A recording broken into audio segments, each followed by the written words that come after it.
Okay, so in the last video, we ended off looking at rows and columns, and we're looking at the order of a matrix. So in this video, what we'll be looking at is we'll be looking at stating what the order of a matrix is. Remember, we're looking at it from the point of rows and columns. So this is the very first one here. So notice you simply have a bracket, and inside we have the number 7. So let's just get straight into it. What you need to do is you need to identify your rows and columns.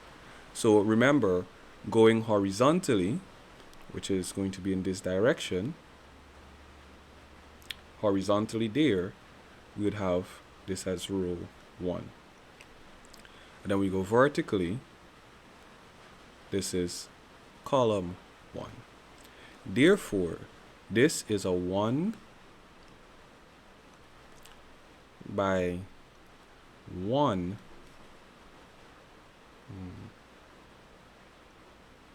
just a sec, let me just get it set off good. So it's a 1 by 1 matrix. Okay, so remember again, we're looking at rows and columns. We have one row and it's also one column. So let's look at this one here now. So the same approach, horizontally, here we have row 1, then we go again, here is row 2. So we have 2 rows,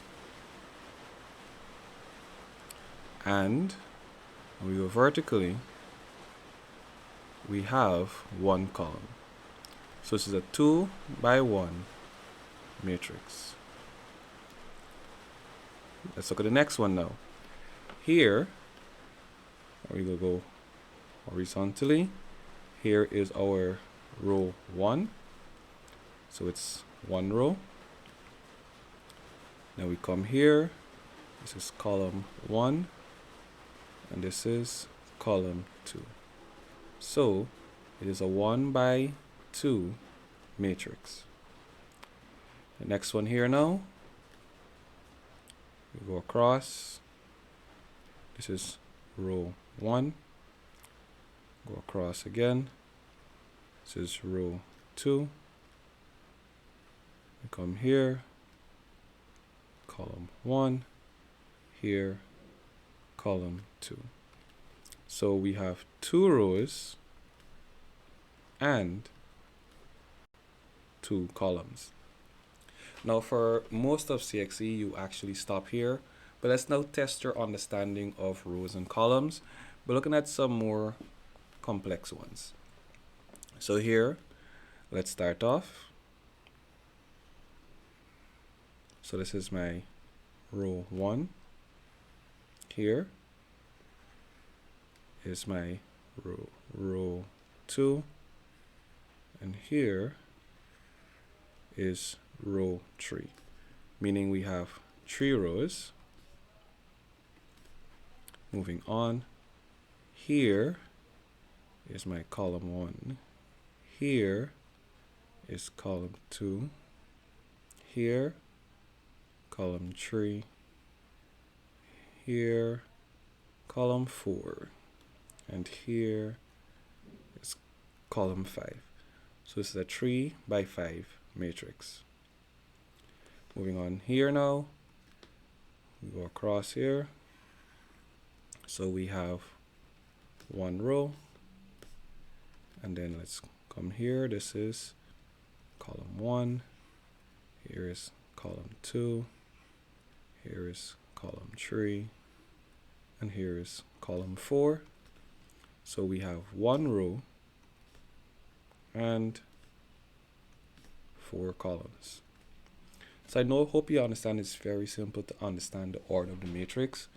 It's just rows and columns. You identify your rows, your number of rows, identify number of columns, and then you just go ahead and you write it.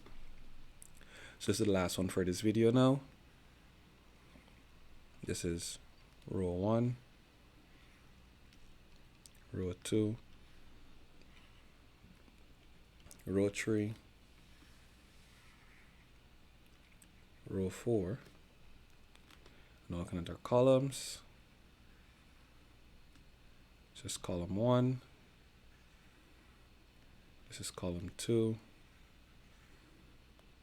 This is column 3.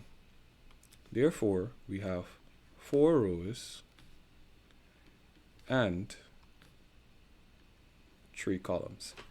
Now, I hope this video has helped you to understand what the order of the matrix is about and how you can go about in identifying your rows and columns. It is very important for you to actually understand this basic principle of matrices, which allows for you to then better work into operations, which is our next step in this math series. So next we're going to be looking at addition and subtraction of matrices before we move on to the multiplication aspect of things. So if you need some time, just take your time to go through this video, understand how to identify your order of your matrices, and I'll work to provide a document wherein you can do some practice in identifying matrices. With that being said, I hope this video has found you well, and do enjoy the rest of your day.